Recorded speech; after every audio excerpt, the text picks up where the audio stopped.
Hello everyone, how are you? I hope you are doing well. आज हम start करेंगे cell the unit of life. What is cell? Cell जो होती है ना, सेल हमारा जो शरीर है, हमारी जो बॉडी है, उसकी सबसे छोटी स्ट्रक्चरल एंड फंक्शनल यूनिट होती है बॉडी की। Cell is the smallest structural and functional unit of our body.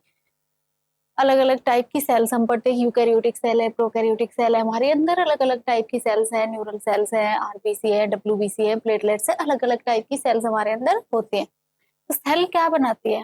Cell है, सेल सबसे छोटी है। सेल जब बहुत सारी सेल्स मिलती हैं तो वो क्या बनाएंगी? टिश्यू। जो सेल की स्टडी होती है, सेल की स्टडी को क्या बोलते हैं? Study of cell, cytology. Cells के ग्रुप पूरा बन गया है तो वो क्या बनाएगा? टिश्यू। टिश्यू की स्टडी को क्या बोलेंगे? हिस्टोलॉजी। टिश्यूज मिलके क्या बनाएंगे? एक ऑर्गन बनाएंगे। एक ऑर्गन से फिर पूरा का पूरा ऑर्गन सिस्टम बन जाएगा। अलग अलग ऑर्गन मिलेंगे तो एक ऑर्गन सिस्टम बन जाएगा और ऑर्गन सिस्टम से पूरा ऑर्गेनिज्म बन जाएगा। ठीक है। उसके बाद आती है कि सेल डिस्कवर कहाँ से हुई, कहाँ से किसी के दिमाग में आया कि कोई सेल जैसी चीज भी होती है दुनिया में। तो सबसे पहले एक साइंटिस्ट थे, scientist Robert Hooke. Robert Hooke ने सबसे पहले सेल डिस्कवर की थी। किसमें की थी? Cork cell. कॉर्क सेल को रॉबर्ट हुक ने सबसे पहले डिस्कवर किया था। कॉर्क सेल जो होती है ना, वो डेड सेल होती है। डेड सेल होती है तो क्या डेड सेल का कोई काम हो सकता है? क्या मरी हुई सेल कोई काम कर सकती है? तो जो डेड सेल होती है, डेड सेल क्या करती है? डेड सेल जो प्लांट्स होते हैं, फॉर एग्जांपल जैसे प्लांट्स होते हैं, प्लांट्स के अंदर स्क्लेरन काइमेटस टिश्यूज होते हैं, तो वो डेड टिश्यू होते हैं। वो किसमें हेल्प करते हैं? एटलीस्ट प्लांट को वो मैकेनिकल सपोर्ट तो प्रोवाइड करा ही रहे हैं। तो रॉबर्ट हुक ने सेल को कब डिस्कवर किया? 1665 में। उसके बाद आती है लिविंग सेल। लिविंग सेल को किसने डिस्कवर किया? लिविंग सेल को डिस्कवर किया Anton von Leeuwenhoek. Living cell को किसने डिस्कवर किया? Anton von Leeuwenhoek. Living cell में क्या क्या आती है? हमारी जो बैक्टीरियल सेल होती है, बैक्टीरियल सेल होती है वो कैसी होती है? लिविंग सेल होती है। RBC, red blood cell. Red blood cell भी कैसी होती है? लिविंग सेल होती है। आरबीसी की लाइफ स्पेन कितनी होती है? 120 डेज। आरबीसी की लाइफ स्पेन कितनी होती है? 120 दिन। 120 दिन के बाद डिस्ट्रक्शन हो जाता है उसका और होता कहाँ पे? वो स्प्लीन में। स्प्लीन को ग्रेवयार्ड ऑफ आरबीसी भी बुलाते हैं। स्पर्म सेल होती है वो भी कैसी होती है? हमारी लिविंग सेल होती है। उसके बाद जो सेल है हमारी, सेल के अंदर क्या होता है? एक सेल है, उस सेल के सेंटर में क्या होता है? न्यूक्लियस होता है। न्यूक्लियस क्या करता है? न्यूक्लियस क्या करता है? सेल के अंदर जितनी एक्टिविटीज हो रही है, ब्रेन ऑफ द सेल बोलते हैं न्यूक्लियस को। एक सेल है, उस सेल के अंदर जो एक्टिविटीज हो रही है उनको कौन कंट्रोल करता है? न्यूक्लियस। तो उस न्यूक्लियस को डिस्कवर किसने किया? रॉबर्ट ब्राउन ने। रॉबर्ट ब्राउन ने न्यूक्लियस को कब डिस्कवर किया? 1831 में। उसके बाद है सेल थ्योरी। सेल थ्योरी दो साइंटिस्ट है, सिल्डन एंड स्वान। उसमें से एक बोटनिस्ट है, एक जूलॉजिस्ट है। तो जो बोटनिस्ट है वो किसके ऊपर काम करेगा? प्लांट के ऊपर काम करेगा। जो जूलॉजिस्ट है वो किस पे काम करेगा? एनिमल्स पे काम करेगा। तो बोटनिस्ट है माल्थियस सिल्डन, इसने किसके ऊपर काम किया? प्लांट सेल के ऊपर। तो क्या प्लांट सेल के अंदर सेल वॉल होती है? हाँ, प्लांट सेल के अंदर सेल वॉल भी होती है और प्लांट सेल के अंदर प्लाज्मा मेम्ब्रेन भी होती है। तो ये जो था, इसने सेल वॉल और प्लाज्मा मेम्ब्रेन दोनों के बारे में बताया। दूसरा कौन है हमारे पास? स्वान। स्वान क्या है? जूलॉजिस्ट। क्या एनिमल सेल के अंदर सेल वॉल होती है? नहीं होती। एनिमल सेल के अंदर सेल वॉल नहीं होती है। तो उसने सिर्फ किसके बारे में बताया? प्लाज्मा मेम्ब्रेन के बारे में। दोनों ने मिलके क्या दे दी? सेल थ्योरी दे दी। तो together they formulated cell theory, but they failed to explain how cell divide. और वो ये एक्सप्लेन नहीं कर पाए कि सेल डिवाइड कैसे कर रही है।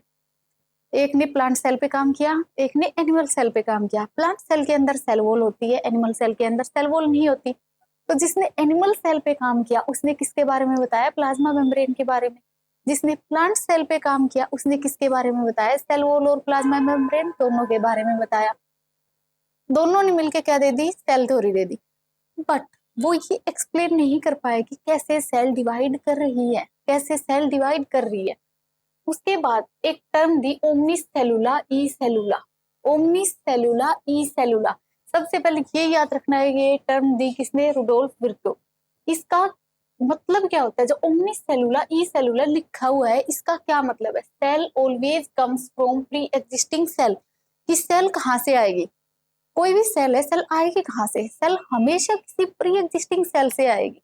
कोई सेल पहले से एग्जिस्ट कर रही है तो कोई नई सेल आएगी। ओमनी सेलुला ई सेलुला किसने दिया? Rudolf Virchow. Final cell theory, all living organism are composed of cells and product of cell. जितने भी लिविंग ऑर्गेनिज्म है सब किससे बने हैं? सेल से, या फिर सेल के किसी प्रोडक्ट से बने हुए हैं। जितने भी लिविंग ऑर्गेनिज्म है सारे के सारे किससे बने हैं? सेल से बने, या फिर सेल के किसी प्रोडक्ट से बने हैं। All cells comes from pre existing cell. सारी की सारी सेल आ कहाँ से रही हैं? प्री एग्जिस्टिंग सेल से। फाइनल सेल थ्योरी में क्या बताया? All living organisms are made up of cell and product of cell. सारे के सारे लिविंग ऑर्गेनिज्म किससे बने हैं? सेल से बने हैं, या फिर सेल के किसी प्रोडक्ट से बने हैं। सारी की सारी सेल्स कहाँ से आ रही हैं? प्री एग्जिस्टिंग सेल से आ रही हैं। ठीक है, उसके बाद एक सबसे छोटी सेल, स्मॉलेस्ट सेल कौन सी होती है? स्मॉलेस्ट सेल कौन सी होती है? माइकोप्लाज्मा। माइकोप्लाज्मा जो होती है, माइकोप्लाज्मा का डायमीटर होता है 0.3 माइक्रोमीटर। माइकोप्लाज्मा का डायमीटर कितना होता है? 0.3 माइक्रोमीटर। जो माइकोप्लाज्मा होती है ना, माइकोप्लाज्मा के पास सेल वॉल भी नहीं होती है। माइकोप्लाज्मा एक ऐसी सेल होती है जिसके पास सेल वॉल ही नहीं होती है। डायमीटर कितना होता है? 0.3 माइक्रोमीटर। सबसे छोटी सेल होती है। एक और आता है PPLO, प्लूरोनिमोलाइक ऑर्गेनिजम्स। प्लूरोनिमोलाइक ऑर्गेनिजम्स, उनका डायमीटर कितना होता है? 0.1 माइक्रोमीटर। ठीक है। बैक्टीरियल सेल का डायमीटर कितना होता है? 3 to 5 micrometre. Largest isolated single cell, largest सबसे बड़ी किसकी होगी? ऑस्ट्रिच एग, ऑस्ट्रिच का जो अंडा होता है। ऑस्ट्रिच का अंडा बहुत बड़ा होता है। ह्यूमन आरबीसी डायमीटर, हमारे अंदर जो आरबीसी होती है, जो रेड ब्लड सेल है हमारी, उसका डायमीटर कितना होता है? 7 माइक्रोमीटर। सबसे छोटी सेल माइकोप्लाज्मा, माइकोप्लाज्मा का डायमीटर 3 माइक्रोमीटर। उसके बाद आती है बैक्टीरियल सेल। बैक्टीरियल सेल जो होती है, बैक्टीरियल सेल का डायमीटर होता है 3 to 5 micrometre. Largest single isolated cell किसमें होती है? ऑस्ट्रिच के अंडे में। उसके बाद आता है जो हमारे अंदर जो रेड ब्लड सेल्स होती हैं, उनका डायमीटर कितना होता है? 7 माइक्रोमीटर। उसके बाद है प्रोकैरियोटिक सेल। प्रोकैरियोटिक सेल्स जो होती है ना, एक तो मेम्ब्रेन लेस ऑर्गेनलीज होती है। प्रोकैरियोटिक सेल होती है, मेम्ब्रेन बाउंड ऑर्गेनलीज नहीं होती, मेम्ब्रेन लेस ऑर्गेनली होती है prokaryotic cell. Prokaryotic cell, pro मतलब पुरानी, बहुत पुरानी चीज है, तो उसके अंदर जितनी पुरानी चीज है उसके पास उतनी कम फैसिलिटीज है, उतनी कम सुविधाएं हैं उसके पास। तो प्रोकैरियोटिक सेल जो होती है उसके पास ट्रू न्यूक्लियस नहीं होता है, ना उसके पास मेम्ब्रेन बाउंड ऑर्गेनलीज होती है। ठीक है। एक बैक्टीरियल सेल उसकी शेप से, जैसे विब्रियो शेप होती है ना, विब्रियो शेप होती है। विब्रियो शेप कैसी होती है? कोमा लगाते हैं ना, वैसे कोमा शेप। विब्रियो कैसी शेप होती है? Comma shape. विब्रियो शेप होती किसमें है? Vibrio cholera. विब्रियो कोलेरा किसका पॉजिटिव एजेंट होता है? कोलेरा। उसके बाद है कोकस। कोकस शेप होती है, कैसी होती है? स्फेरिकल होती है। कोकस शेप कैसी होती है? स्फेरिकल होती है। स्फेरिकल होती किसमें? स्ट्रेप्टोकोकस और स्टेफाइलोकोकस। स्ट्रेप्टोकोकस निमोनिया क्या खोज करता है? निमोनिया। स्ट्रेप्टोकोकस निमोनिया क्या खोज करता है? निमोनिया। स्टेफाइलोकोकस में भी कैसी होती है? कोकस शेप्ड होती है। स्पाइरिलियम, स्पाइरिलियम में कैसी शेप होती है? स्पाइरल। वो स्पाइरल वाली वो नोटबुक आती है ना, ऐसे ऐसी शेप होती है उसकी, वो किसमें होती है? रोडोस्पाइरिलियम। रोडोस्पाइरिलियम की हेल्प किसमें करता है? नाइट्रोजन फिक्सेशन में। रोडोस्पाइरिलियम किसमें हेल्प करता है? नाइट्रोजन फिक्सेशन में। उसके बाद है बेसिलस। बेसिलस कैसी होती है? रोड शेप, रोड होती है जिससे पानी गर्म करने वाली जो रोड होती है, ऐसी शेप होती है। किसमें होगी? बेसिलस थ्रुंजनेसिस। बेसिलस कैसी शेप होती है? रोड शेप होती है। किसके अंदर होती है? बेसिलस थ्रुंजनेसिस। उसके बाद है बैक्टीरियल सेल।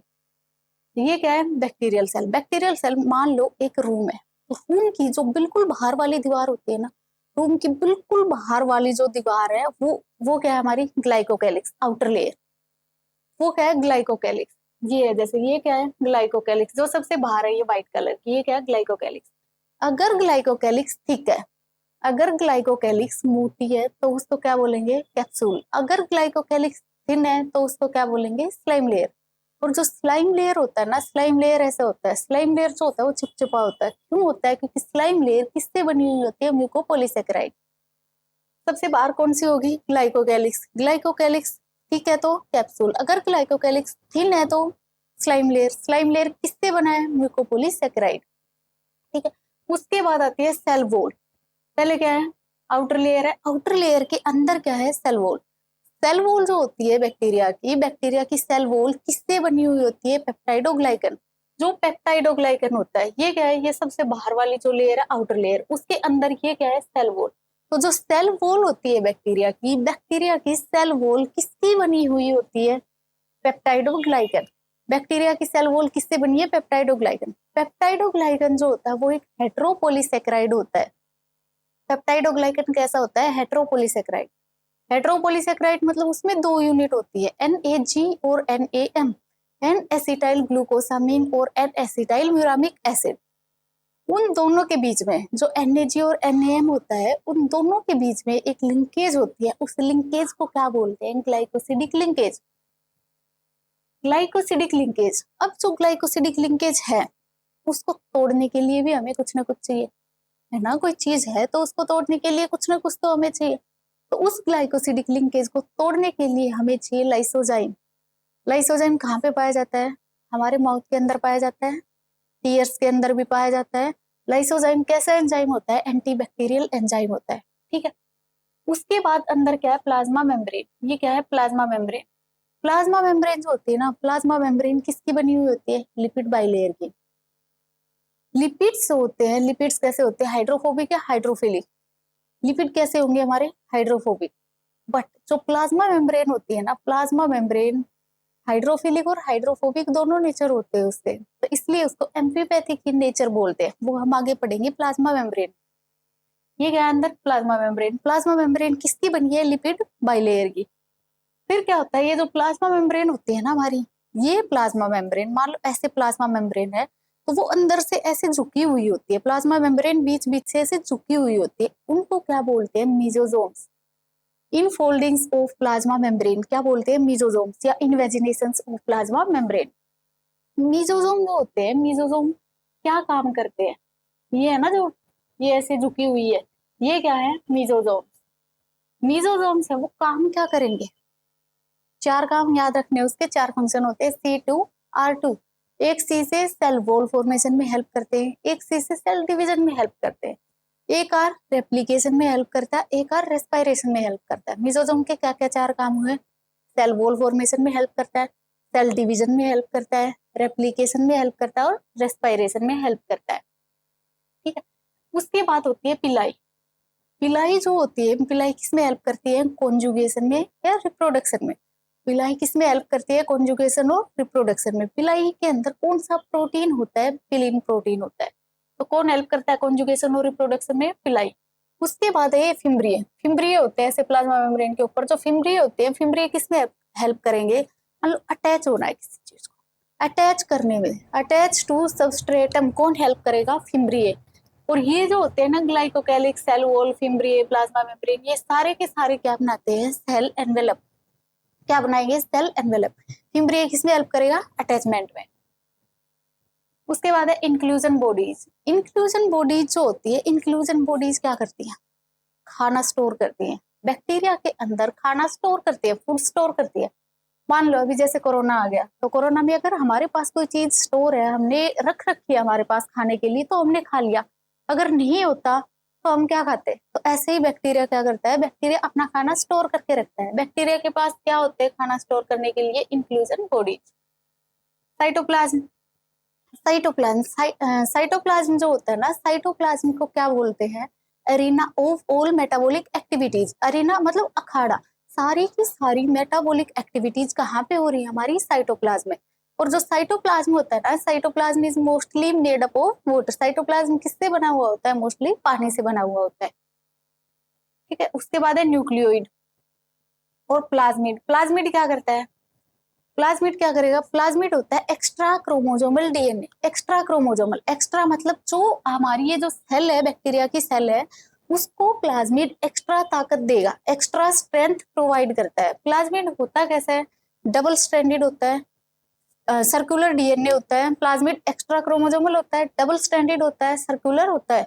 प्लाज्मिड के पास एंटीबायोटिक रेजिस्टेंट जीन और वायरुलेंट जीन की प्रॉपर्टीज भी होती हैं। प्लाज्मिड एक्स्ट्रा क्रोमोजोमल डीएनए होता है, डबल स्टैंडर्ड होता है, सर्कुलर होता है, एंटीबायोटिक रेजिस्टेंट जीन और वायरुलेंट जीन की प्रॉपर्टीज भी होती हैं प्लाज्मिड के पास। उसके बाद है राइबोसोम। राइबोसोम क्या होते हैं? राइबोसोम होती है प्रोटीन फैक्ट्री। राइबोसोम दो टाइप के होते हैं, 70S राइबोसोम और 80S राइबोसोम। जो प्रोकैरियोटिक सेल होती है हमारी, प्रोकैरियोटिक सेल के अंदर राइबोसोम कैसे होते हैं? 70S। एस क्या होता है वहां पे? स्वेडबर्ग यूनिट या सेडिमेंट कोफिशिएंट। प्रोकैरियोटिक सेल के अंदर कौन से राइबोसोम होते हैं हमारे? 70S। तो जो 70S होते हैं उसकी लार्ज सब यूनिट और स्मॉल सब यूनिट, लार्ज कितनी होगी? 50S, और स्मॉल सब यूनिट होती है उसकी 30S। याद रखना, होते 70S है, और जो उसकी सब यूनिट होती है वो कितना बना रही है? 80। लार्ज सब यूनिट कितनी है? 50। स्मॉल सब यूनिट कितनी है? 30। और जो यूकैरियोट होते हैं, यूकैरियोट के अंदर राइबोसोम कैसे होते हैं? 80S। यूकैरियोट के अंदर राइबोसोम कैसे होते हैं? 80S। 80S में लार्ज सब यूनिट होती है 60S और स्मॉल सब यूनिट होती है 40S। ठीक है। बट यूकैरियोटिक सेल जो होते हैं ना, उसके अंदर भी दो ऐसे होते हैं जिनके अंदर 70S राइबोसोम होते हैं, माइटोकॉन्ड्रिया और क्लोरोप्लास्ट। वो हम आगे पढ़ेंगे। उसके बाद है फ्लैजिला। फ्लैजिला क्या करेगा? फ्लैजिला क्या होता है? फ्लैजिला एक लोकोमोटरी ऑर्गन होता है। फ्लैजिला किस में हेल्प करेगा? लोकोमोशन में। फ्लैजिला के कितने पार्ट होते हैं? 3। Hook, filament, basal body. कौन कौन से 3 पार्ट होते हैं फ्लैजिला के? Hook, basal body and filament. Flagella arrangement कैसी होती है? 9+2 अरेंजमेंट होती है। कैसी अरेंजमेंट होती है? 9+2 अरेंजमेंट होती है। क्रोमेटोफोर किस में हेल्प करेंगे? क्रोमेटोफोर्स इनडायरेक्टली वो फोटोसिंथेसिस में हेल्प करते हैं। कैसे करेंगे? क्रोम का क्या मतलब होता है? कलर। फोटोसिंथेसिस कहाँ हो रही है? एक कोई प्लांट है, प्लांट होता है, खाना कहाँ बनाता है वो? किसकी हेल्प से बनाता है? पत्ती। उसकी जो लीव्स होती है, लीव्स क्या करती है? उसकी फोटोसिंथेसिस करती है। फोटोसिंथेसिस के लिए उनका जो पत्ती होती है, हमारी जो पेड़ है उसकी जो पत्तियां है वो ग्रीन कलर की है। वो ग्रीन कलर कौन दे रहा है उसको? क्लोरोफिल। तो कौन हेल्प करेगा फोटोसिंथेसिस में? क्रोमेटोफोर्स। वैक्यूल्स। वैक्यूल्स जो होते हैं, वैक्यूल्स प्लांट सेल जो होती है ना, प्लांट सेल के अंदर वैक्यूल 90% स्पेस को कवर करके रखते हैं। प्लांट सेल के अंदर वैक्यूल कितना स्पेस कवर करके रखते हैं? 90%। एनिमल सेल में बहुत ज्यादा इज्जत वैक्यूल की है नहीं, 10%, मतलब बहुत कम अमाउंट में वैक्यूल्स प्रेजेंट होते हैं, बहुत कम स्पेस को वो कवर करते हैं। वैक्यूल भी दो टाइप के होते हैं, gas vacuole, contractile vacuole. Glycocalyx, ठीक है, तो कैप्सूल थिन है तो स्लाइम लेयर। स्लाइम लेयर किसकी बनी है? म्यूकोपॉलीसेकेराइड की। Cell wall peptidoglycan. पेप्टाइडोग्लाइकन क्या होता है? हेटेरोपॉलीसेकेराइड। एन एसिटाइल ग्लूकोसामिन एसिड और एन एसिटाइल म्यूरामिक एसिड, दोनों के बीच में कौन सी लिंकेज होती है? Glycosidic linkage. ग्लाइकोसिडिक लिंकेज को तोड़ने के लिए क्या चाहिए हमें? Lysozyme enzyme. लाइसोजाइम कैसा होता है? Antibacterial enzyme. प्लाज्मा मेम्ब्रेन किसकी बनी है? लिपिड बाइलेयर की। फिम्ब्रिया किसमें हेल्प करता है? एडेशन टू सबस्ट्रेटम, उसको अटैचमेंट टू सबस्ट्रेटम। उसके बाद है पिलाई। पिलाई किसकी बनी है? पिलिन प्रोटीन। किसमें हेल्प करती है? कॉन्जुगेशन या रिप्रोडक्शन में। इंक्लूजन बॉडी, रिजर्व बॉडी होती है फूड के लिए। किस किस के फॉर्म में फूड स्टोर होता है? फोस्फेट ग्रेन्यूल, साइनोफाइसियन ग्रेन्यूल्स और ग्लाइकोजन। किस किस के फॉर्म में फूड स्टोर होता है? फोस्फेट ग्रेन्यूल्स, साइनोफाइसियन ग्रेन्यूल्स और ग्लाइकोजन। साइटोप्लाज्म किसमें हेल्प करता है? Arena of all metabolic activities. सारी की सारी मेटाबॉलिक एक्टिविटीज कहाँ हो रही है? हमारी साइटोप्लाज्म में। Mostly made up of water, और उसके पास एंजाइम्स भी होते हैं। Mesosomes in folding of plasma membrane, क्या काम है वो मैंने बता दिया तुम्हें। न्यूक्लियोइड, न्यूक्लियोइड क्या होता है? ऐसे क्रोमोसोम्स होते हैं जिसके अंदर हिस्टोन प्रोटीन्स नहीं होते। प्लाज्मिड एक्स्ट्रा क्रोमोसोमल होता है, डबल स्ट्रैंडेड होता है, सर्कुलर डीएनए होता है, एंटीबायोटिक रेजिस्टेंट जीन और वायरोलेंट जीन की प्रॉपर्टी होती है। राइबोसोम प्रोटीन फैक्ट्री होती है, 70S होती है प्रोकैरियोटिक सेल में। लार्ज सब यूनिट कितने की होगी? 50S की। स्मॉल सब यूनिट कितने की है? 30S की। क्रोमेटोफोर कलर्ड पिगमेंट्स होते हैं, फोटोसिंथेसिस में हेल्प करते हैं। उसके बाद है वैक्यूल। वैक्यूल्स किस में हेल्प करते हैं? कॉन्ट्रैक्टाइल वैक्यूल ऑस्मोरेगुलेशन में हेल्प करता है, होता किसमें? अमीबा में। कॉन्ट्रैक्टाइल वैक्यूल किस में हेल्प करता है? ऑस्मोरेगुलेशन में। गैस वैक्यूल किस में हेल्प करता है? बायोन्सी में, ब्लू ग्रीन एल्गी। उसके बाद है प्रोकैरियोटिक सेल और यूकैरियोटिक सेल में डिफरेंस। क्या क्या डिफरेंस है? सबसे पहले साइज। अगर प्रोकैरियोटिक सेल जो होती है ना वो कैसी होगी? छोटी। यूकैरियोटिक सेल कैसी होती है? बड़ी। प्रोकैरियोटिक मतलब पुरानी, बहुत कम चीजें प्रोकैरियोटिक सेल्स में होती थी। यूकैरियोटिक सेल वेल डेवलप्ड होती है in comparison to prokaryotic cell. Prokaryotic cell में साइज कैसा होगा? छोटा होगा। यूकैरियोटिक में कैसा होगा? बड़ा होगा। न्यूक्लियस, प्रोकैरियोटिक सेल में वेल डिफाइंड न्यूक्लियस नहीं होता है, यूकैरियोटिक सेल में होता है। न्यूक्लियोलस, न्यूक्लियस ही नहीं है तो न्यूक्लियोलस कहाँ से होगा उसमें? तो प्रोकैरियोटिक में न्यूक्लियोलस भी नहीं होता है, यूकैरियोटिक में होता है। साइट ऑफ ट्रांसलेशन, कहाँ हो रही है उसमें, सारी की सारी मेटाबॉलिक एक्टिविटीज कहाँ हो रही है प्रोकैरियोट में, साइटोप्लाज्म में। इसमें किस किस में होती है, साइटोप्लाज्म, माइटोकॉन्ड्रिया और प्लास्टिड्स में।